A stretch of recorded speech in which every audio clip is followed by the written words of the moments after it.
Testing, testing, testing the sound.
see. All right, well, should we get started? Everybody can grab a seat. Well, first of all, and thank you for joining us tonight, and appreciate everybody taking a little bit of time at the end of the workday to spend it here with us. And two, I'd also like to recognize Fair Start, just another great organization here in Seattle, doing great things. So just a round of applause for them and what they're doing.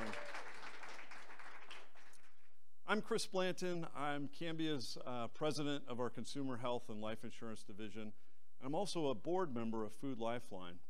And, you know, when I think about tonight's event and I think about this space that Cambia created back in 2015, you know, the vision for this space is that it would really serve as a hub, as a place where entrepreneurs within our community could come and interact and meet with those of us that would say, maybe on the more of the traditional healthcare sector, and work together to find ways to transform the way healthcare is delivered, the way patients and individuals are served in our community. And I can't think of a better connection to that than with what we're here tonight to talk about, which is the intersection of health and hunger and the healthcare initiative. And so with that, I would like to really turn tonight's event over to Linda Najat, President and CEO of Food Lifeline. Food Lifeline, her staff, that organization is doing just tremendous things for our community here in Seattle and throughout Western Washington. Without them, so many families, so many children, so many retirees would not have enough to eat, and their organization helps fill that need. And so with that, I'd like to turn it over to Linda.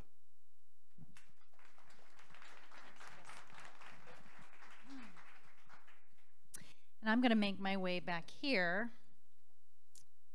so that I can make sure I stay on script. Do my best not to trip. It's always good. Well, thank you all so much for being here.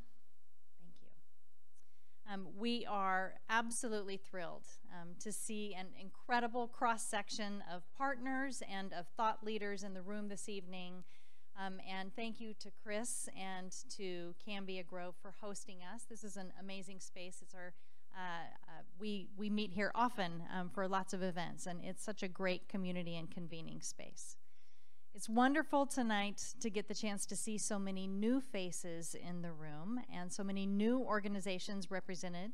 It is both gratifying to all of us at Food Lifeline and heartwarming to see familiar faces, to see new faces. And we hope you know how essential we feel you all are to the heart of this work. There are some members of the Healthcare Initiative Work Group who have been working really hard behind the scenes to make this pilot possible. And I'd like to acknowledge those folks who are both here in the room tonight, as well as folks who couldn't join us. Chris Blanton, who you met earlier, who is the president of Bridgespan and a Food Lifeline board member. Lara Sim is with us here tonight, Community Benefit Program Manager from Seattle Children's. Dan Sheeran, who is the CEO at Health Slate. Dr. Gwen O'Keefe, Principal and Founder of Geo Healthcare Strategy. Elizabeth Peckham is an MPH student at Bastyr University who has joined us in recent weeks to help us finish our pilot. Carol Rapaski is Regional Sales Director for the Western Region at United Healthcare. And there are two people who have been really integral in this work who we're going to hear from tonight. The first of those is Elizabeth Kimball, Program Manager for Public Health, Seattle-King County, and Afsani Rahimian, our Preventative Health Services Director at CMAR. So I'd like to ask all of those folks to please stand and be recognized.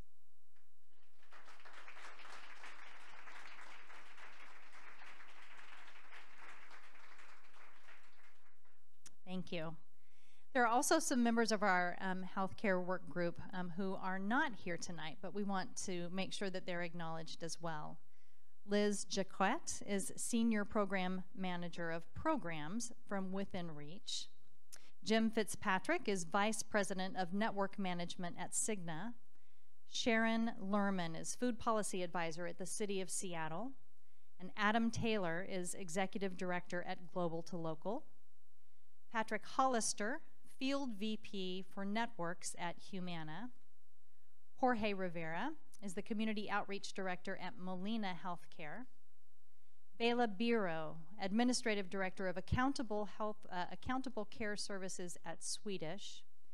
Andrea Weiler, Masters in Public Health at University of Washington. And Suzanne Daly, Senior Director, National Payer Strategy at Multicare and a Food Lifeline board member. Suzanne regrets that she isn't able to be here tonight, but she is hoping to live stream our event from her hotel in Portland, so everybody wave. So thanks very much to the contributions that all of these Healthcare Initiative Work Group members have contributed to the pilot. Well, we are here today to celebrate the momentum of the work completed so far in our Healthcare Initiative pilot program, to provide you with an update on the program and its preliminary outcomes, and to offer an opportunity for additional partners to both hear about this work and to look for ways to intersect with one another. Now, in case any of you are unfamiliar with Food Lifeline, I'll give you a quick overview. Food Lifeline is the largest hunger relief organization in the state. We source and distribute about 42 million pounds of food every year and distribute that food to 300 food programs across Western Washington. We also bring together partner organizations, businesses, and legislators in order to work collaboratively to solve hunger issues facing our communities. And we cannot do our work at Food Lifeline without an amazing network of more than 13,000 volunteers every year who repack and help us distribute food to local organizations and to people facing hunger. Some of the volunteers who have helped us with food distributions for this healthcare pilot are here with us tonight. I know some of you are back there. Raise your hands so that we can thank you. Yay! Now, at Food Lifeline, we believe that there are two major ways to combat food insecurity. One is to feed people who are experiencing hunger today, and the second is to address why people are experiencing hunger in the first place. In the healthcare sector, much examination is rightfully given to social determinants of health.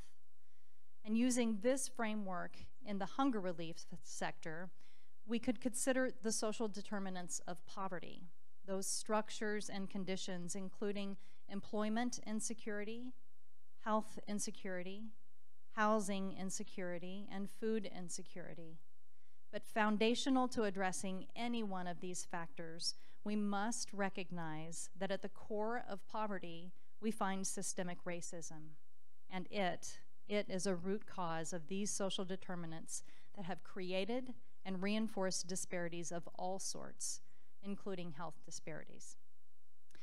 At Food Lifeline, we believe that equitable access to food is a crucial component in challenging systems of oppression, and that working to dismantle systems of oppression is crucial to create food justice.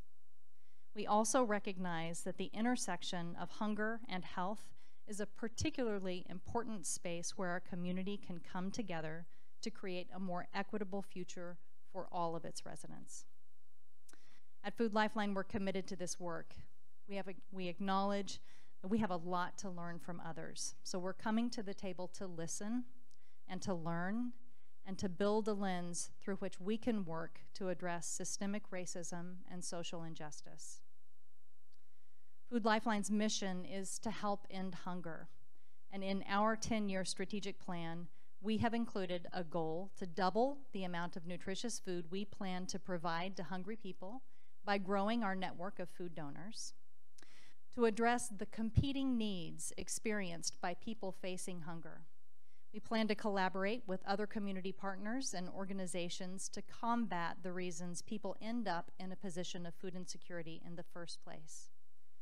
Together, we will look at systems-level change, and one powerful tool to affect change is advocacy.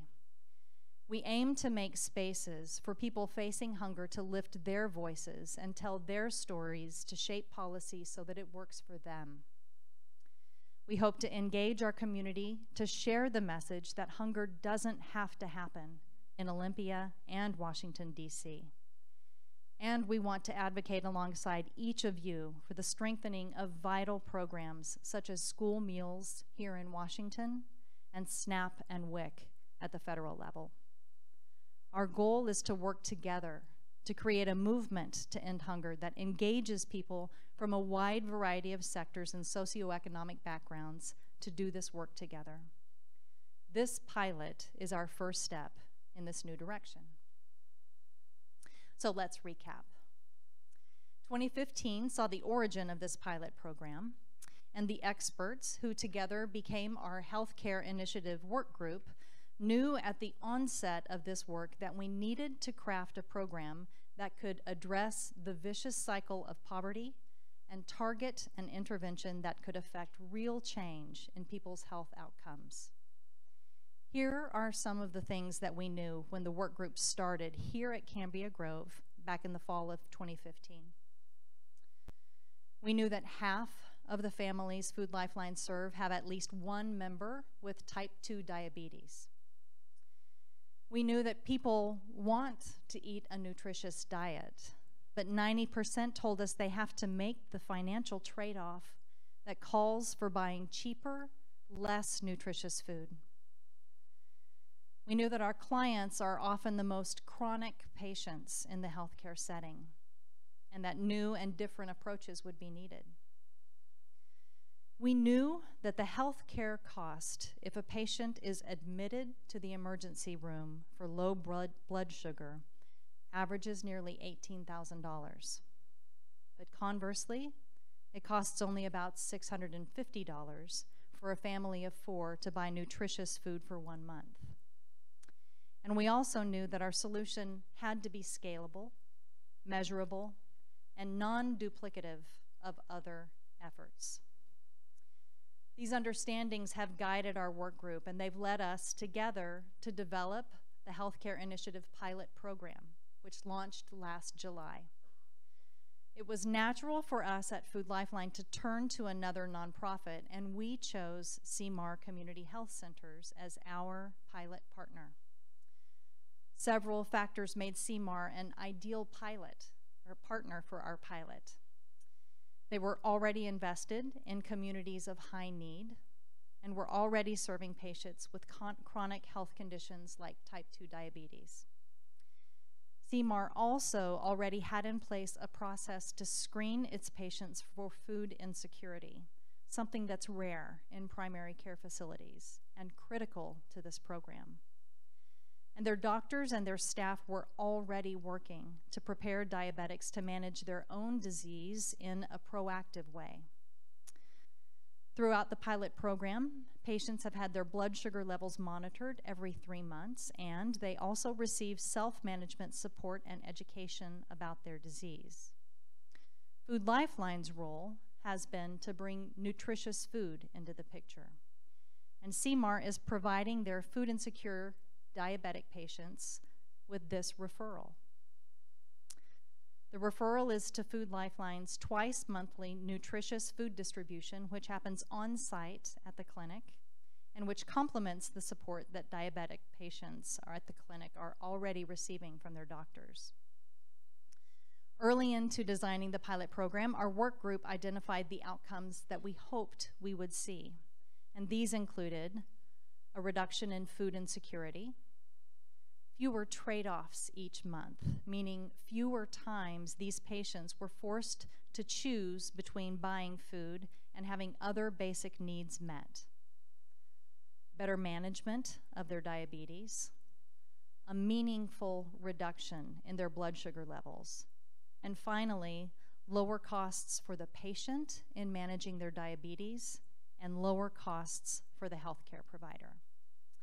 We have a short video that we're excited to show you. It paints a picture of the pilot program. So let's take a watch.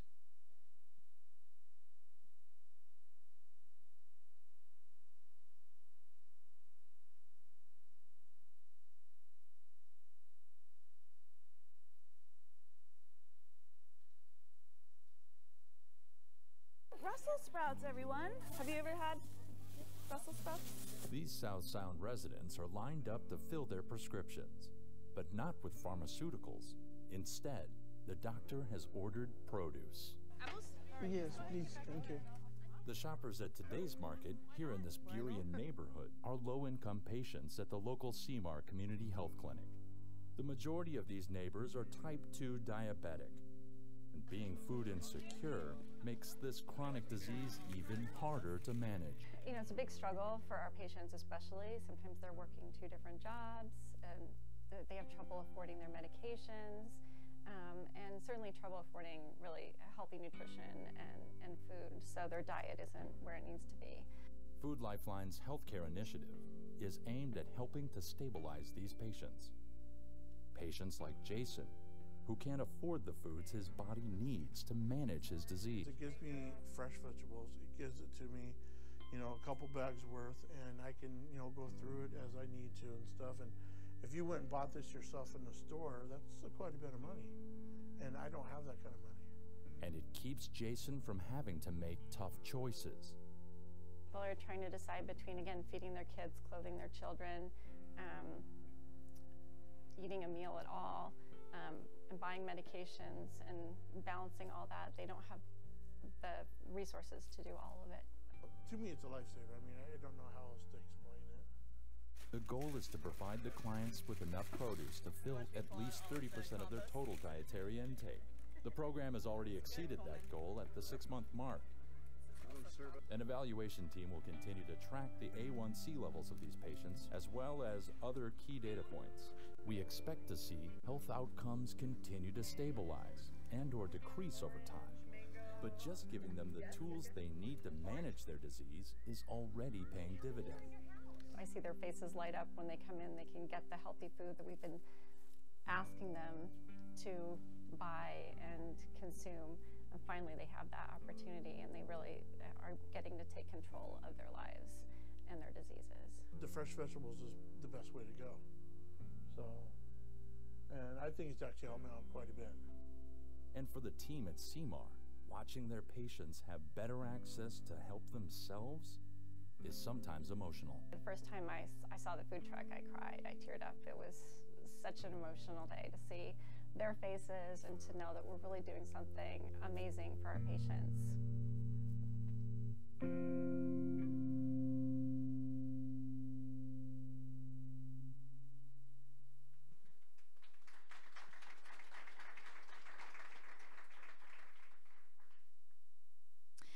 So I'm excited to bring up an expert who can talk for us now about the impacts we're seeing at the midpoint in our pilot program. But before I introduce her, I'd like to ask you to pause with me and to thank CMAR's staff for their incredible work implementing this pilot.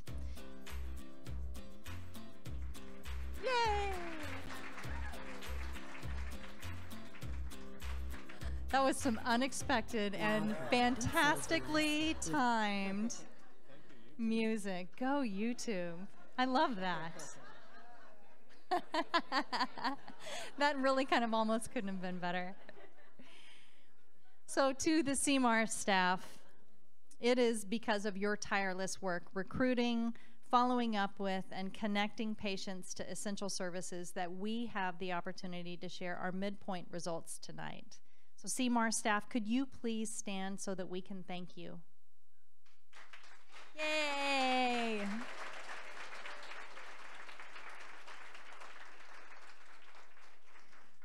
And if you come down to one of the distributions, you might get to do Zumba with them as well, which is super fun. So to talk from the healthcare provider perspective, please help me welcome Afsane Rahimian, Preventive Health Services Director for CMAR Community Health Centers.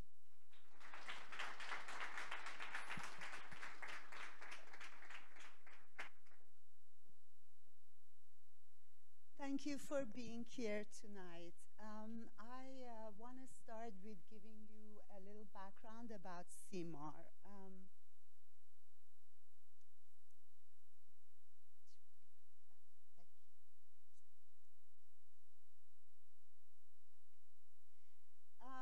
CMAR CMAR's story is very similar to Food Lifeline's story.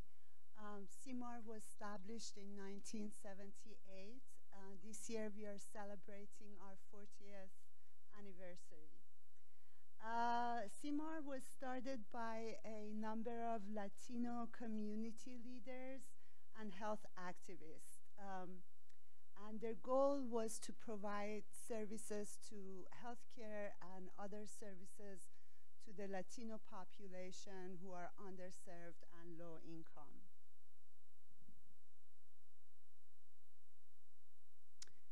CMAR started with one small clinic in South Park in '78.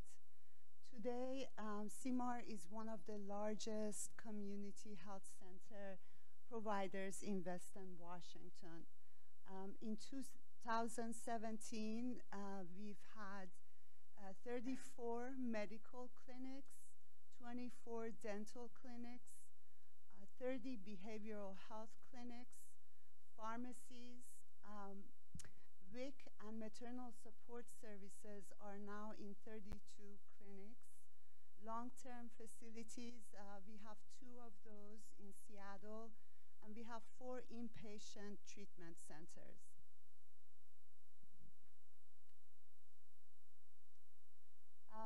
Our preventive health services are actually where we are implementing these pilot projects with our health educators and dietitians.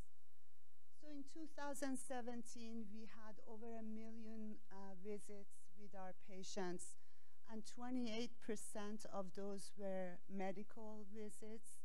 And as you can see, after medical, 19% of the visits were in preventive health services.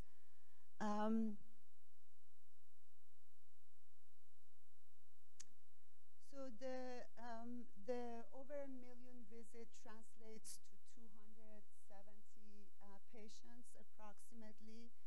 And of those, the 2 big racial and ethnic groups are Caucasian and Latinos, about 1/3 of the patients. Also, the over 57% of our patients are at 100% or below poverty line.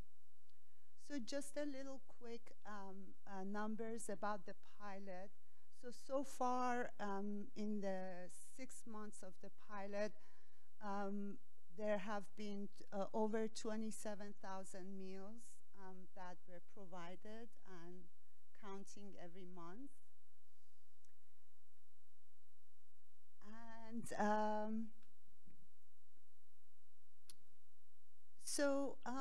like Food Lifeline, our patients have many barriers, and social determinants of health are a big issue for our community.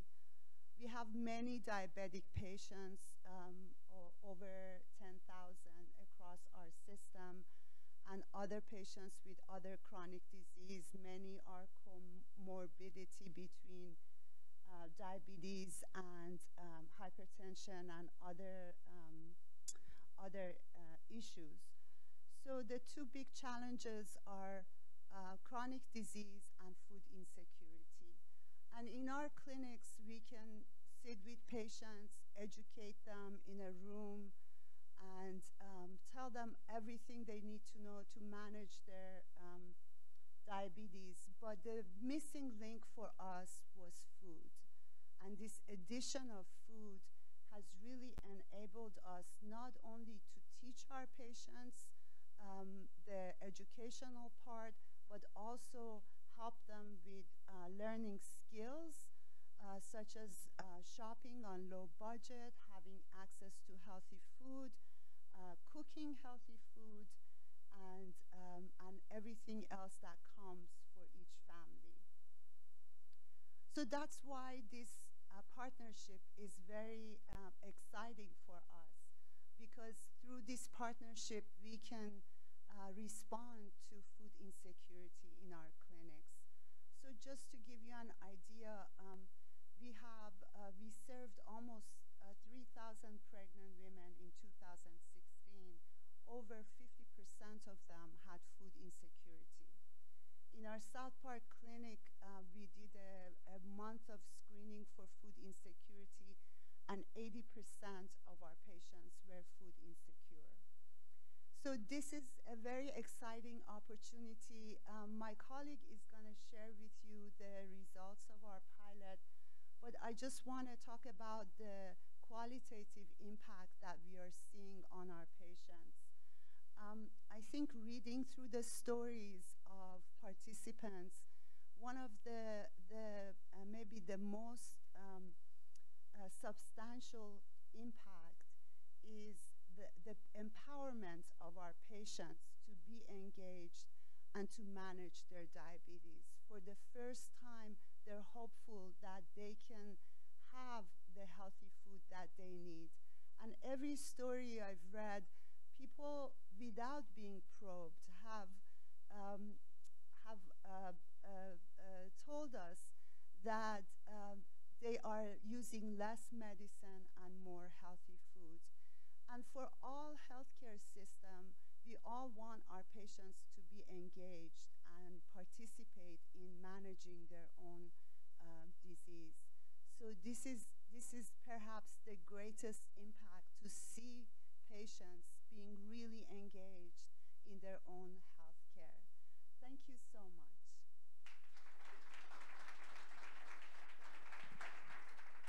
Thank you, Afsani. And next, to talk about the quantitative results from our pilot, please welcome Elizabeth Kimball, the manager of the Healthy Eating Active Living Unit from Public Health Seattle-King County.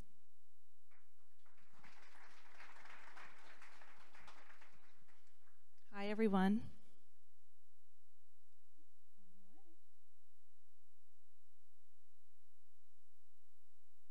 Okay, so in this pilot project, which started in July, we wanted to see what has happened over the last 6 months as far as the patient's ability to manage their diabetes.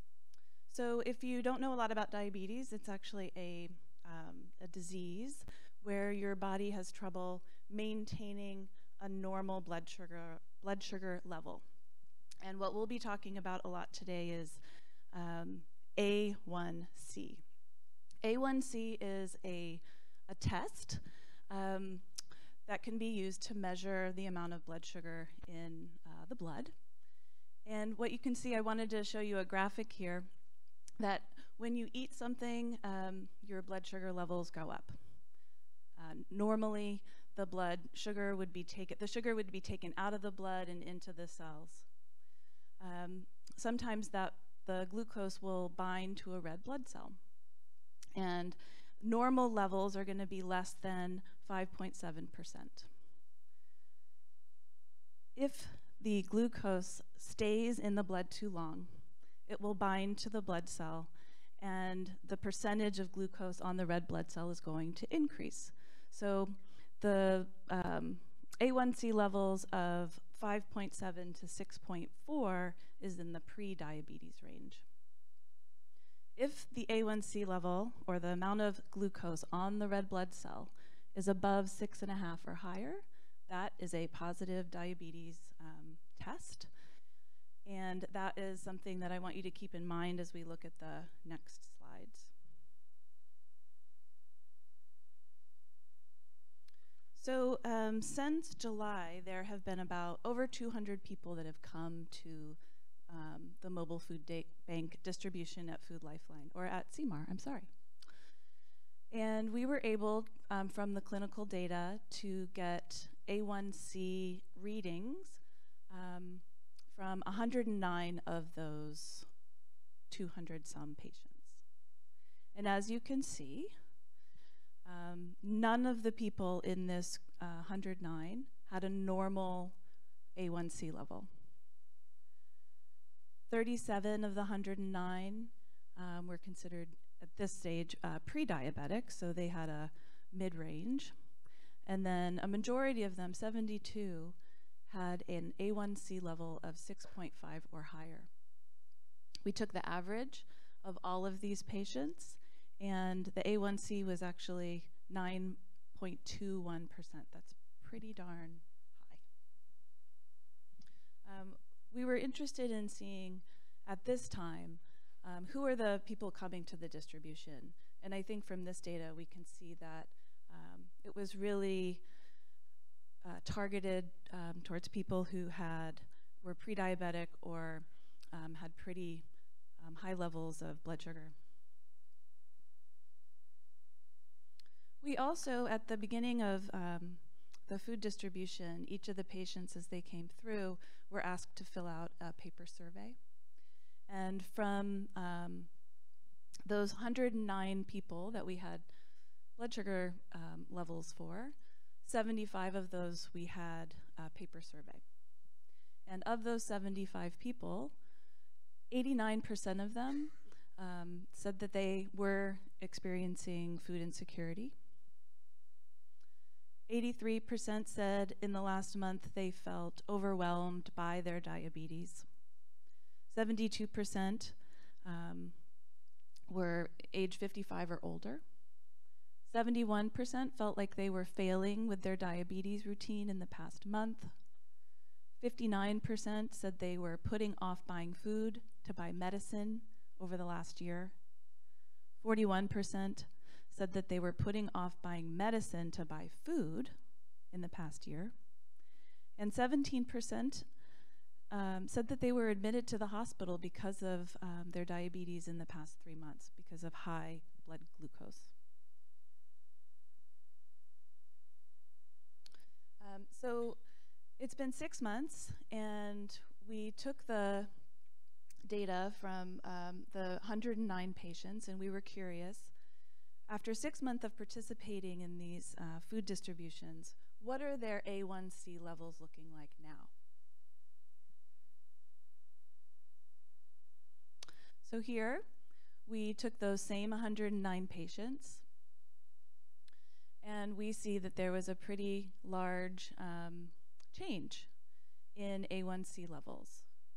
So you remember the blue was high A1Cs, diabetic patients. You can see that there was a decrease in that group.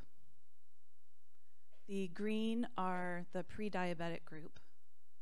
And now at the post 6 months, we have a new group in yellow, and those were people that had normal levels of A1C. So we took an average or mean average of both, and we saw that from 6 months, after 6 months, there was a reduction in A1C by 0.85%. And for all of you statisticians out there, that was a statistically significant value of a p less than 0.0001. We're really excited about this data.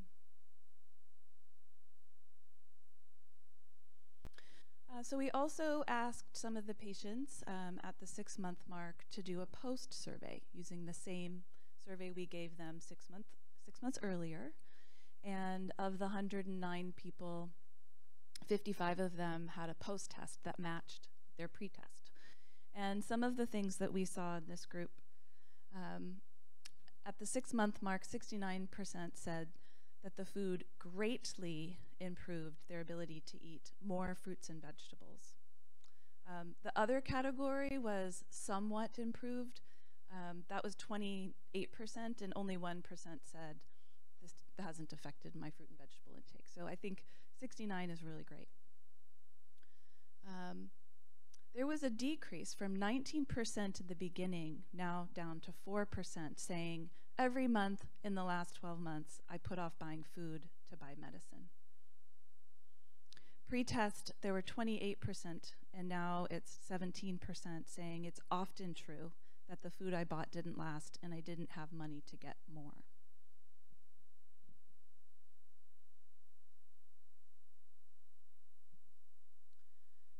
There was a question at one point about, so is a drop of A1C from 9.21 to 8 point something something, a change of 0.85%, is that good?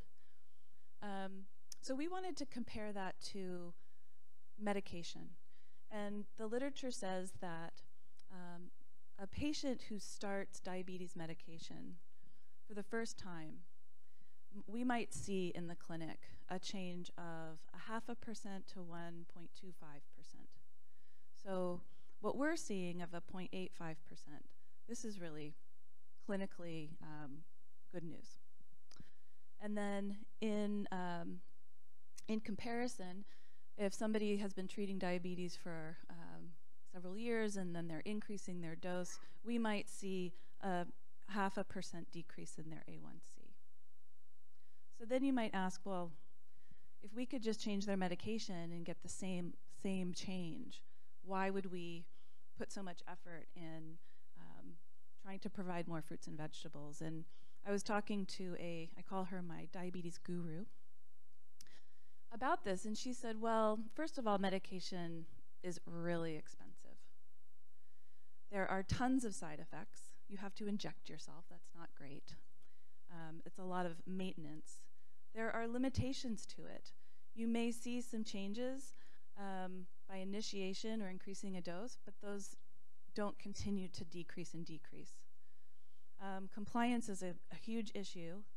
And one of the really interesting things that I'd love to learn more about is she said that there are real disparities in access to medication, especially for low-income patients who may have Medicaid as their main insurance, that there are designer medications out there that are very expensive. They might have better rates of blood sugar, better effectiveness for blood sugar control, but a lower income population doesn't have access to those. We're still, in the lower income populations, the type of medication that's available is the same medication from 40 years ago. So I think that's a really concerning issue. And I believe that's all I have. Linda.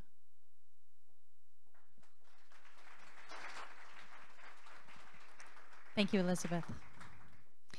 So just bottom line, at Food Lifeline, we have always believed that good food is medicine. And I think what we have seen through this is that that's absolutely true. Good food can be good medicine. So Food Lifeline is a member of the Feeding America National Network, which is made up of 200 peer organizations doing critical hunger relief work in every county, in every state of our nation, including Puerto Rico.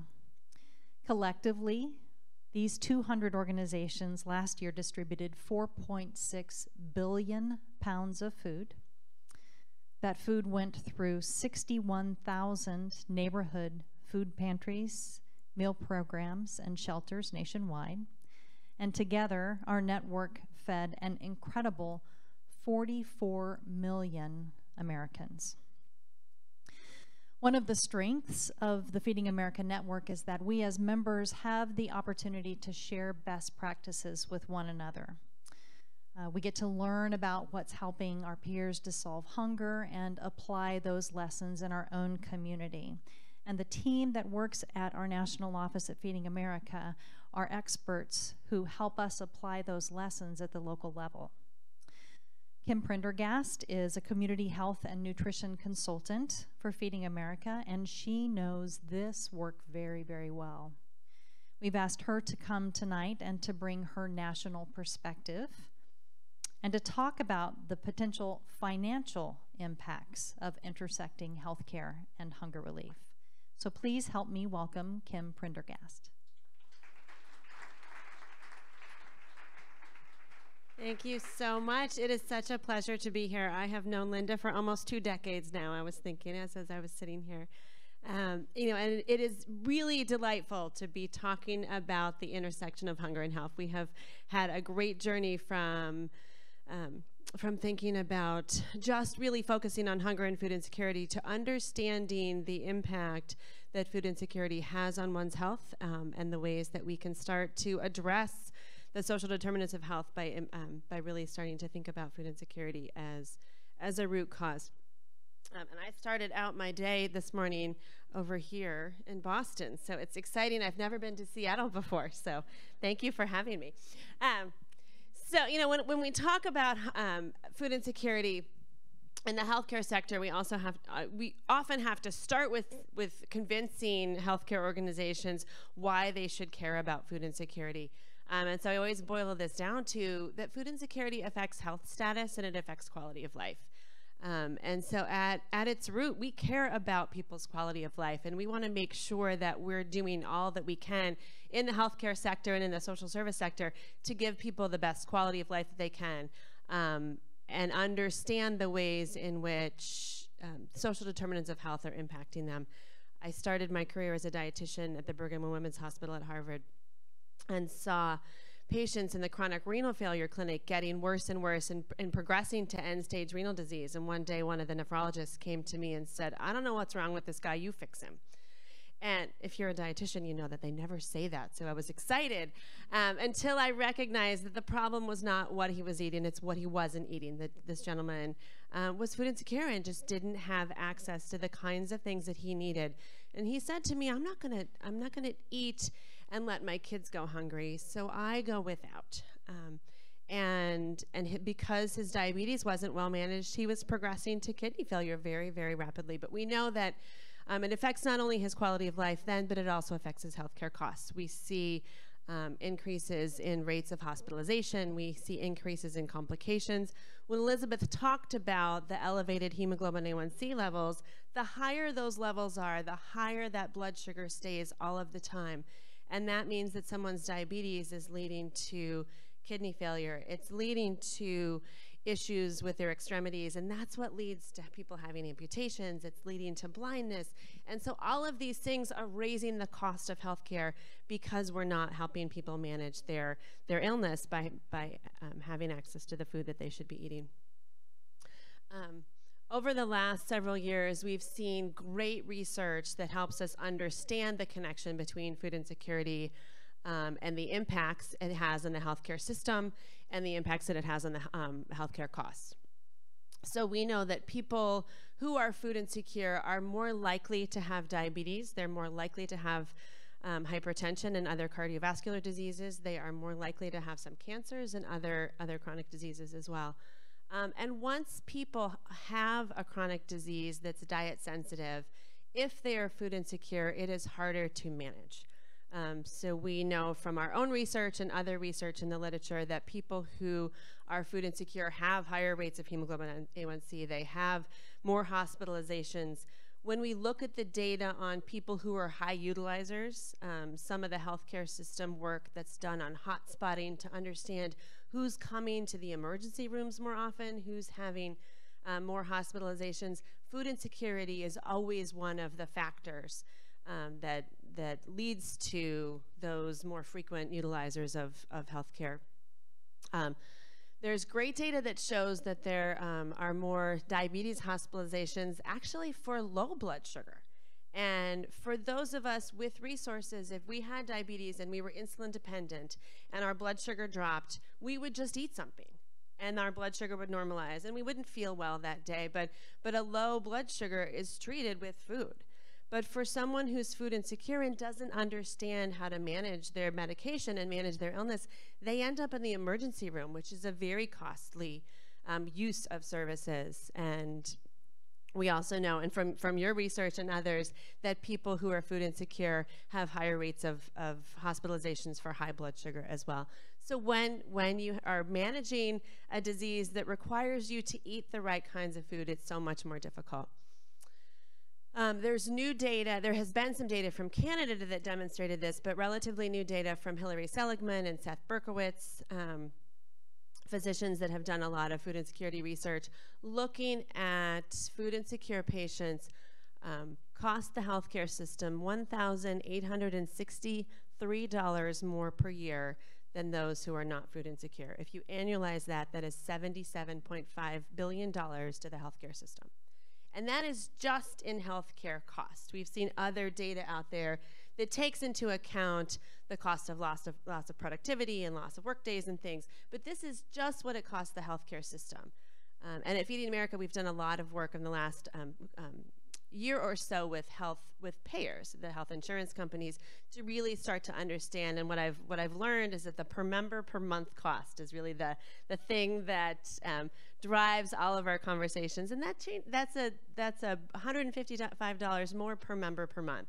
And we know that if health insurers, if payers could decrease the cost per member per month by $150, they certainly would. So we are doing work right now with a health insurance company, with our food bank in Florida, to actually, we have a randomized control trial going on in a way that we have access to claims data. And we hope that later in 2018, we will actually be able to determine the cost savings to the healthcare system as a result of an intervention that looks very similar to this one.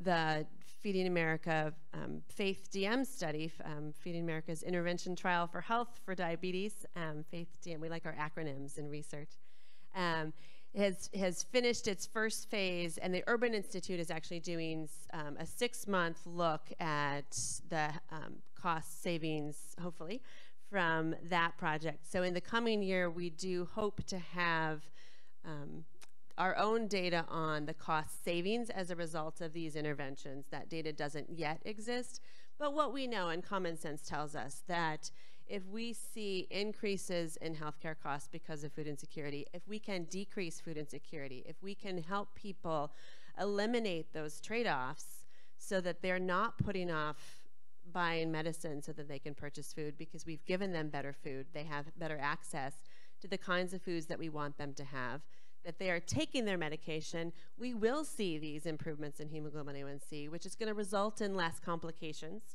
And so over time, we know that improving food insecurity will improve quality of life, will improve short and long-term health outcomes, which will ultimately lower healthcare costs. So that is a really exciting step that you have all taken to start to demonstrate that data, which is so necessary.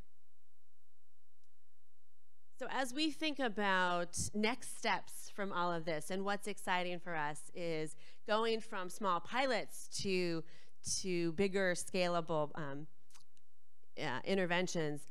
We see 2 ways that food banks and community-based organizations can work with healthcare organizations to begin to address the issues that people face. And the first is identifying and addressing food insecurity in the healthcare site, which is just what you've done. Starting by identifying the people who are food insecure. And so that's conducting the food insecurity screening questions. And for those of you who aren't familiar with those, food insecurity is identified by the United States Department of Agriculture. There's an 18-question survey that's done.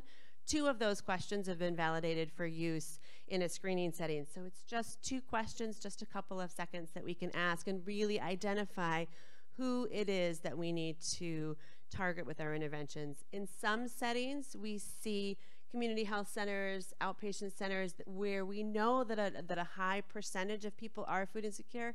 They're taking the time to screen everyone because they recognize it is a big issue. In some of our settings, we find that people who are Medicaid patients, 73% of Medicaid patients screen positive for food insecurity.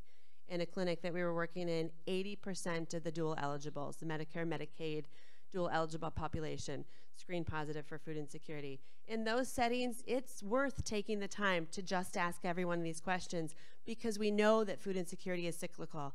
They might say no today, but they might say yes in 3 months, that these are challenges that they're having.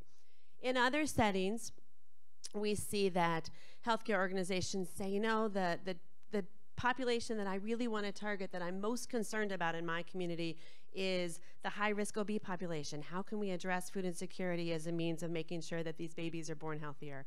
Maybe it's a diabetes population. Maybe it's a hypertension population. So there are opportunities in some settings to really target these interventions in a small way as we start to get bigger, but not open the floodgates such that we can't handle the number of patients that we identify. And then understanding what the intervention should be. In many cases, it's referring to existing food bank programs and food pantries where the capacity exists. There are wonderful programs in our communities that we can already assure that patients get access to.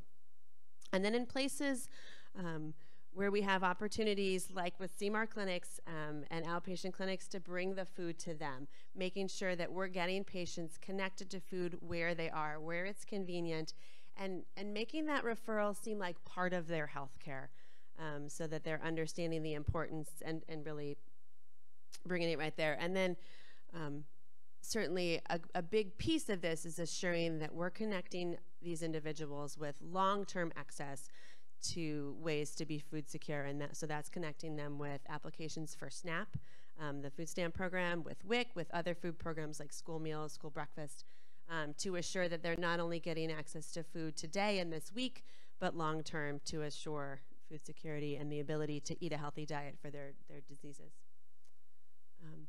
And then it's also exciting to think about ways that food distribution sites can be an outlet for the healthcare organization's health promotion efforts.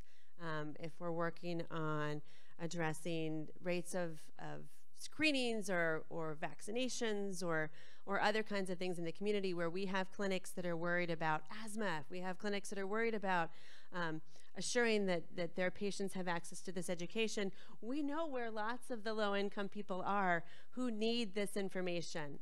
We learned in our own research that patients who had diabetes told us they'd never been told to follow a special diet. Well, I suspect that in many of those cases, their medical charts said that they had been told, but that information didn't resonate in a way that's meaningful. But we can bring nutrition and health education into a context that's meaningful for them. We can bring health screenings and insurance applications and other benefits applications to a site where healthy food is being provided and really improve the setting in which they receive and hear that information and assure that it's done in a dignified way. So those are a couple of options that we see moving forward to begin to scale these efforts and partner so that we're not only addressing the quality of life, but the healthcare costs to the system long term. Thank you very much. Thank you, Kim. $77 billion. Billion dollars. So what's next? Cautiously bridge the chords. Food Lifeline's pilot program will wrap up this summer, and we are looking forward to being able to report out the final results from the year-long pilot. And we're beginning to determine the best ways to expand and scale our program. We know that our first step will be continuing to work with our friends at CMAR as our pilot partner to expand the program in the communities that they serve, and we'll be looking together at clinical data to identify areas of critical need. Now, we can already tell you tonight that we plan to launch our second site at the CMAR South Park Clinic, their original clinic, for approximately 650 type 2 diabetic patients, nearly double the Burien client population. Our target launch will be this spring, and you see that here as the second blue dot on this map. And then the next two maps show what the growth of the healthcare initiative could look like over the next 2 years if we grow within the CMAR system. And this last slide shows what the program could look like by 2026 if we are able to fully realize the potential of this program across Western Washington through partnerships not only with CMAR, but also with other federally qualified health centers and other primary care providers. And this might be a good moment just to point out that if what we're trying to do is to make population-level health impacts, this type of scale could be effective at realizing that change. So we believe that if we want to solve big social problems in our region, the best approach is to work collaboratively. Food Lifeline and CMAR have been working together in this healthcare initiative, and it's an example of how we can look at where industries can align to address needs in our community. We know that this work is dependent on strong partnerships. We are currently one nonprofit partnering with another nonprofit, and in order to scale, we'll need additional partners who understand this work and who want to help us make as large an impact as possible.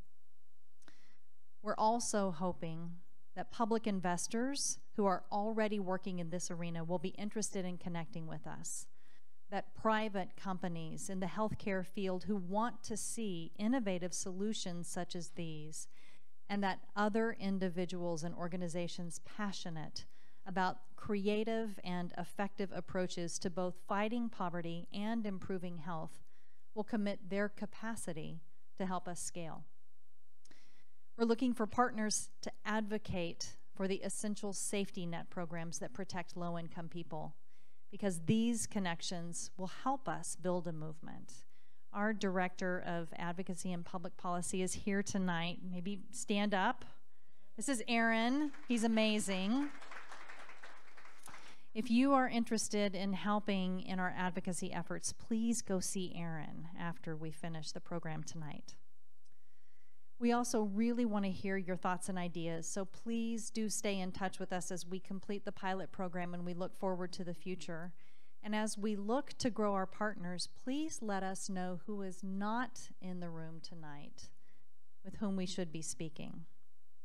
We've got other Food Lifeline staff members here. Would you all raise your hands and make everybody aware of where you are? These are the people that I'd like to ask you to reach out to and let them know about who else we need to be having conversations with, because we don't want to miss a one of those. So finally, thank you so much for your interest and your support for the Healthcare Initiative and for your interest and support of Food Lifeline's work. It's going to take every single one of us to end hunger.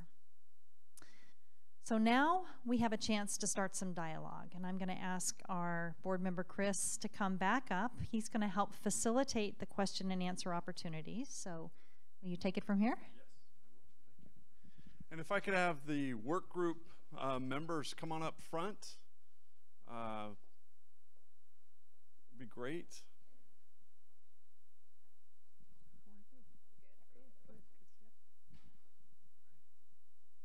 Don't be bashful. Everybody always gravitates towards the back. I see that. And so we wanted to just spend a few minutes to take any questions that you have, and anything that we can answer that this group around the work, and any additional questions or points that we didn't cover here in the presentation period. We'll open that up now for questions.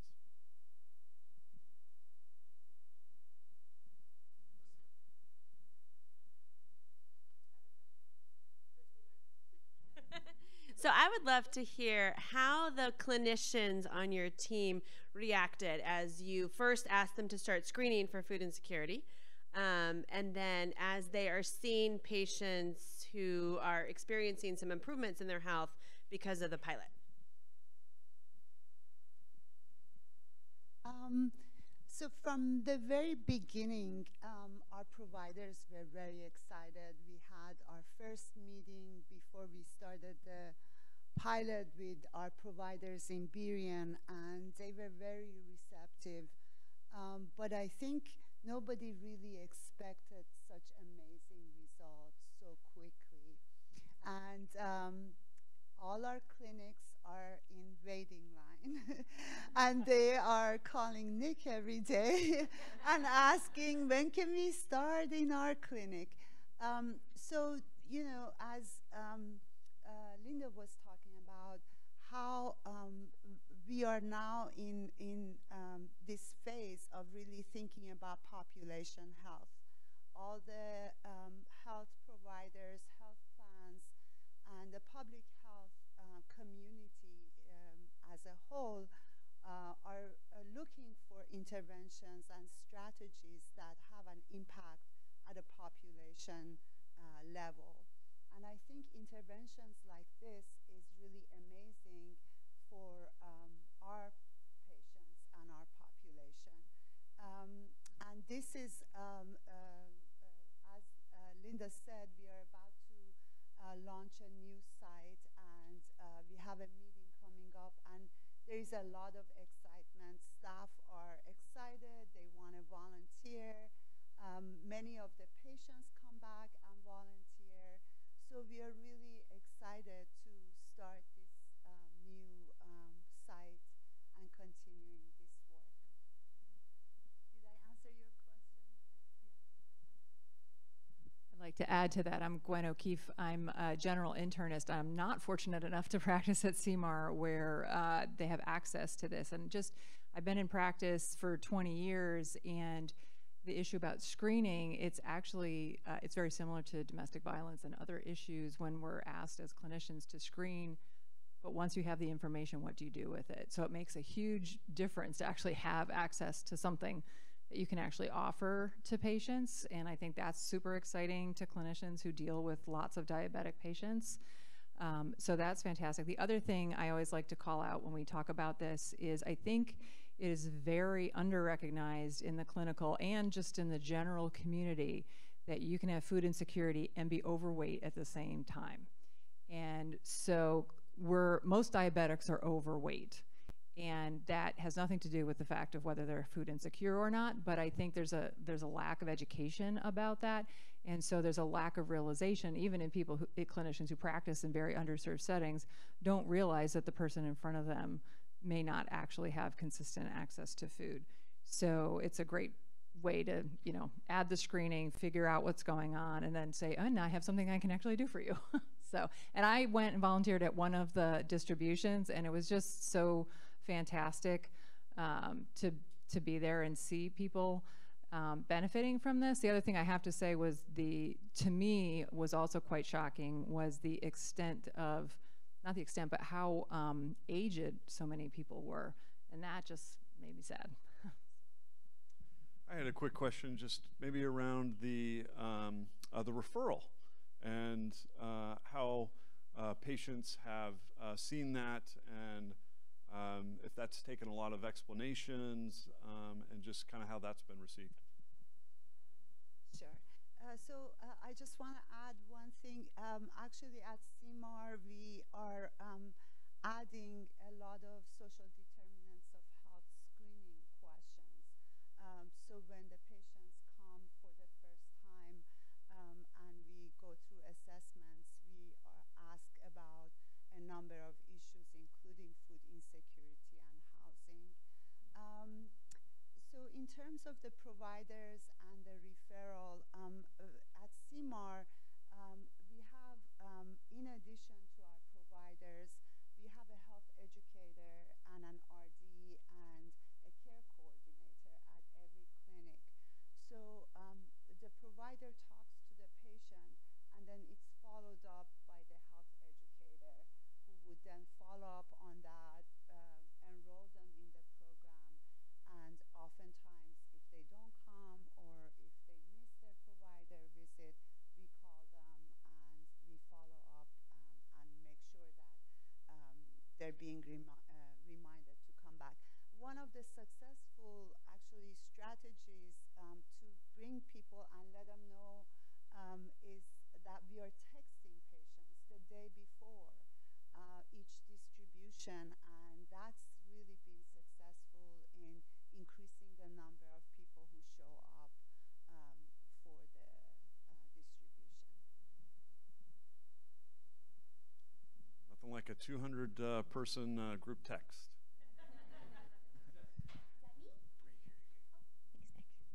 Thank you all so much for the really innovative and compelling presentation. And I think toward the end we talked about, how is this scalable and how is this sustainable, and what a time to be involved with this type of work as healthcare shifts from volume-based to value-based. And you made a great case for, investing in prevention and investing in access.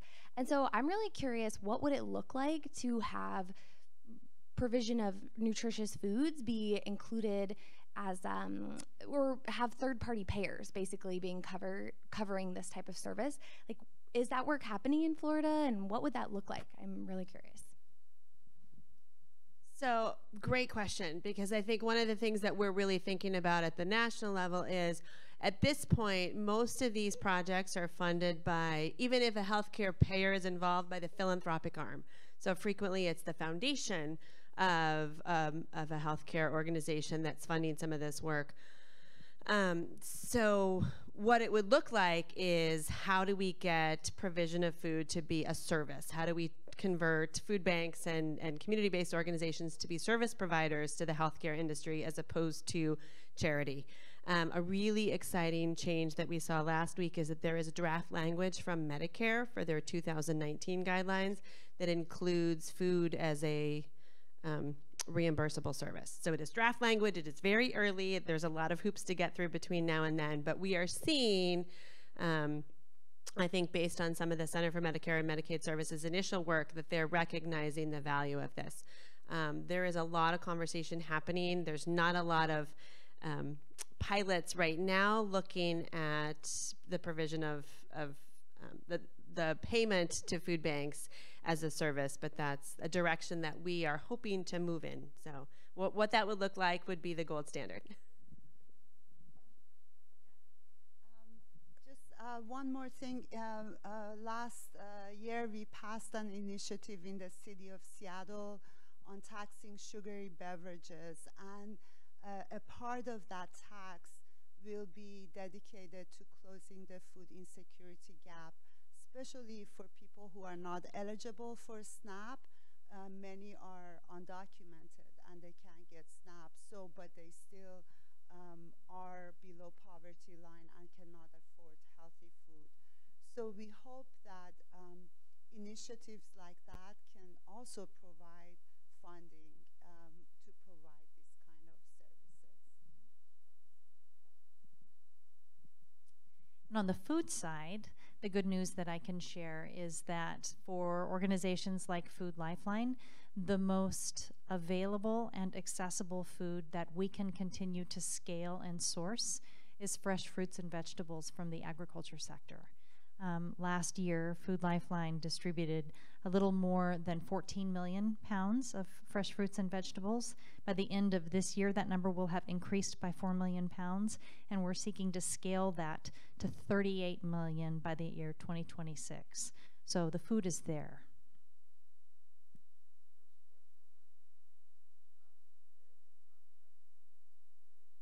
Wait for the microphone. I will give you that. And if you wouldn't mind introducing yourself, that would be wonderful. Hi. I was just wondering about with the questionnaire, you said that there was 18 questions, but you could take it down to two primary questions. I'm just curious if you don't mind sharing what those questions were. So you asked the question, and you can ask these questions as a 12-month look back or a 30-day, 30-day. And the answers are, is it often true, sometimes, or never true? The food that we bought just didn't last, and we didn't have money to buy more. And we worried that the food that we bought would run out and we wouldn't have money to buy more. And the important piece of those is that we're thinking about two aspects of food insecurity. One is the actual problem of these households did not have sufficient food resources in their, to feed their families. And the other being the stress that food insecurity causes. Sometimes people are making trade-offs. Well, we made it, it was true that we had enough food, but it's because we didn't buy our medication. It's because we didn't pay to fix the car, so we didn't go to our doctor's appointment. So those two questions get at both of the issues that food insecurity really involves. And it's important to remember that food insecurity is a household measure. And so when we're asking these questions, it might be that, you know, it's the parent who's suffering, but we know that that's having an impact on the children as well. Get you in the middle there. If you don't mind introducing yourself in the microphone and the organization you're with. Thank you guys for having us here tonight, and congratulations on all your success. It's real exciting work. My name is Garrett. I'm from Neighbor Care. Partner with fellow CHC, yes. My question is, I'm curious if there was any impact on the patient engagement and if they became more active members in their healthcare plan. For instance, like if there was other or increase of encounters in your other services that you do provide. Yeah, that's a great question. Actually, one of the biggest impact I've noticed just reading through the stories, most of the patients are talking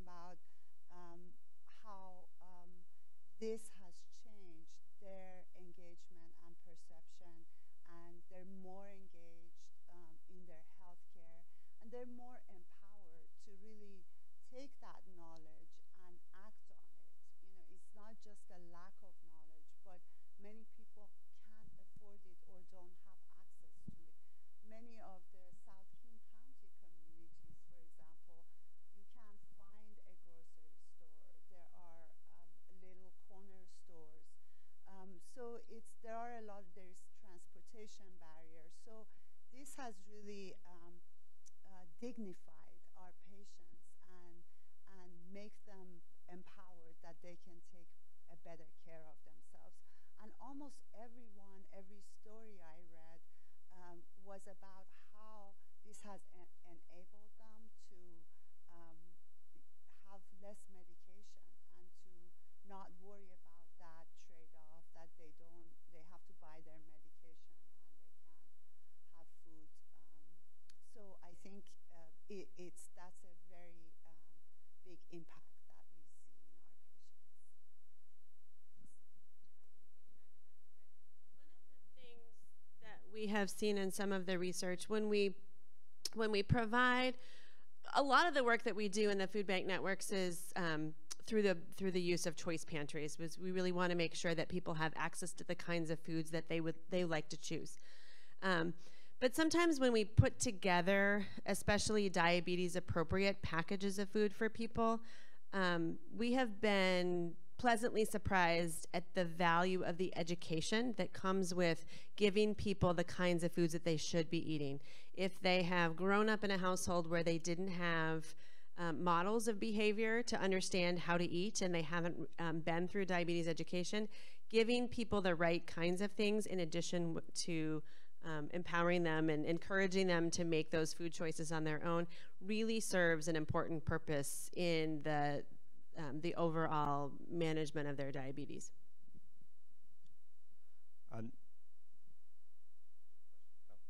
My name is Jeremy. I actually just left an organization based in Boston called Health Leads and launched a new nonprofit last week, actually. My question is that the data around PMPM cost savings is really compelling, and I've seen similar data from Seth Berkowitz around enrollment being associated with PMPM savings. And it is really exciting to see CMS start to dip their toes into this space. But there's another $2 trillion that we spend as a country on healthcare that sits outside of CMS, and I'm curious what, knowing that the work CMAR does is truly exceptional, what is preventing a broader recognition among private payers and providers, and more investment in terms of being a vested constituent in the social service landscape in communities all over the place?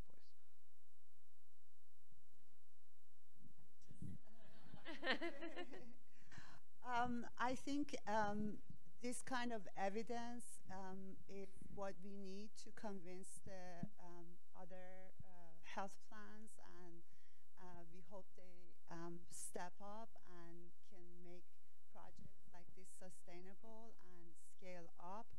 But as we move towards value-based payment as opposed to per encounter payment, these kind of programs that you can actually show that your diabetic patients are managing their disease and they don't have complications, they don't go to ER, you get more payment to keep patients healthy. So in terms of prevention, I think this is really important. And if we think about that, these patients are the ones that would bring that value to the healthcare providers by keeping them healthy. So that's just a part of the answer. Yes. Pitch in on the answer to that because it's in some ways the question. At our company, we've put almost 10,000 people through diabetes prevention and diabetes management programs. My company is called Health Slate. And as a result, I've spent a lot of time in meetings with payers around the country having that very conversation. And it also dovetails to where this work, I think, in part needs to go next, because there are really two vectors to that. One is oftentimes payers will say, well, that's interesting to see the initial A1C results that you've gotten. Do you have a control arm? Was this a properly designed study? And this was not intended to be that. This initial phase was very much intended to be sort of a proof of concept, but done in a manner where the follow-on work could actually validate that this aspect of the intervention really is responsible for the changes that we've seen so far. The second point is A1C is great, and it's you know, really just about the only initial primary outcome you can get in this short period of time, but people really do want to see total medical costs. And so being able to look at the readmissions, the hospital admissions rates, the reduction in cardiac events, that takes a lot longer, but is really the thing that, you know, is the big driver of cost, is also something that hopefully we can move to in future phases.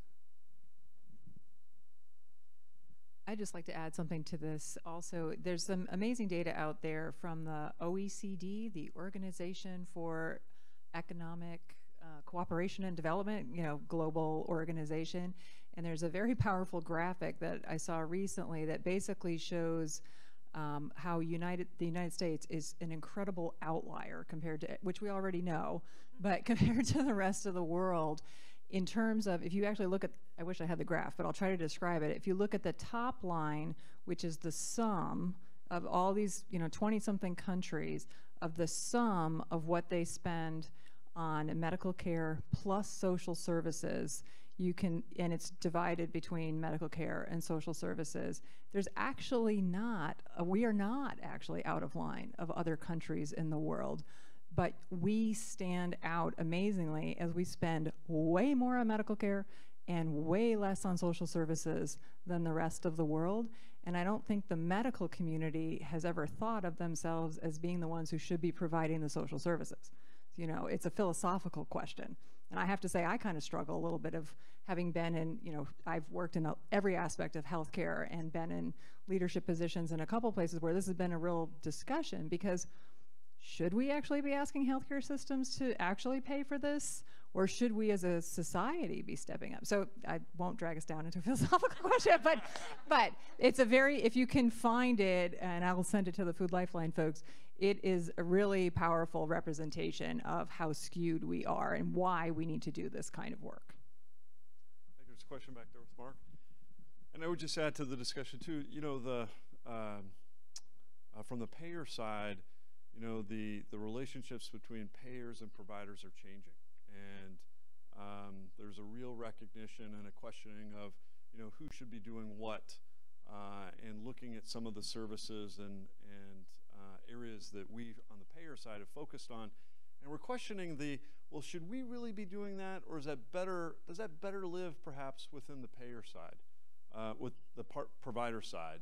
And how should we be constructing our relationship to better support in that manner? And so those efforts, I think, are early on, but there's definitely a movement in that direction and a lot of questioning back and forth around who should be doing what within those efforts.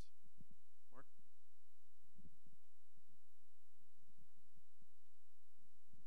Hi, my name is Mark Kammerer. I'm on the board of Food Lifeline. I want to actually make it, I'm going to take this all the way back to something that I'm curious about. You have patients who need this food. We create a space where they can get it. And they're in an interaction with you in a clinical situation, and then they're in an interaction with our volunteers or whoever else when they get the food. Who helps them understand how to prepare it? Yes, so we have a very comprehensive... Can you put your microphone closer to your mouth? Yes. Thank you. Is that better? Okay. We have a very comprehensive diabetes prevention and management program at CMAR. So at each clinic, we have health educators and we have RDs who do most of the education. So the way we've approached it is that diabetic patients who are diagnosed for the first time, they have a visit with RD for approximately an hour. And in that visit, they get some education, they have a conversation, motivational interviewing, and really see where the patient is, what's their readiness, and they come up with an individualized plan for that patient. And then the patient moves to the health educator. So the health education programs that we've developed for our diabetic patients cover the entire spectrum from the education. We have groups educational groups, and that's great because many of our patients are socially isolated, so that peer connection is really important. We also have, we've developed our own physical education curriculum, so we try to engage them in this program that's a cross between yoga and Tai Chi. And also we have cooking classes, and we do grocery store tours. And that's a great way to teach them how to shop in a grocery store, how to shop on low budget. We are developing our own cooking curriculum that's more culturally appropriate, and it's gonna have cost per meal, per person.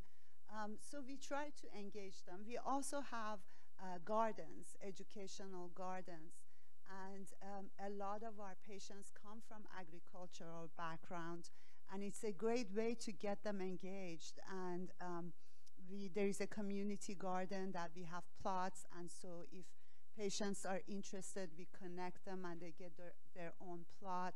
We use that food for our cooking classes, and we give them away when we have surplus to our WIC and maternal support services patients.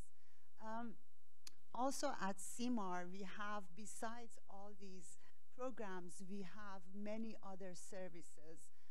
We have low-income housing, we have preschool, we have homeless and migrant services. We just opened our first homeless clinic in Tacoma.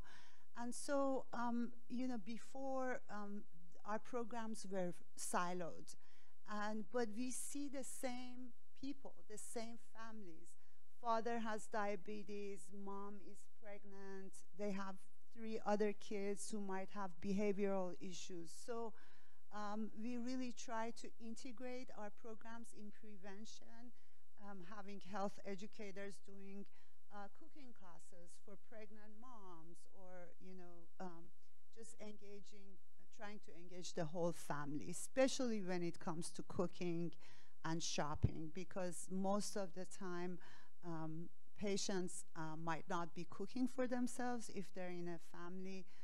There was a story of one of our patients who actually had to move out of the family home because they were cooking foods that were not good for them, and it was really hard to maintain a healthy diet and being in that environment. So I think all of that adds up, because when you sit and talk to someone in an office and tell them, you know, can you eat this more and less of this, and, you know, it's all good, but really to change behavior, you need all those components and the sense of empowerment and engagement.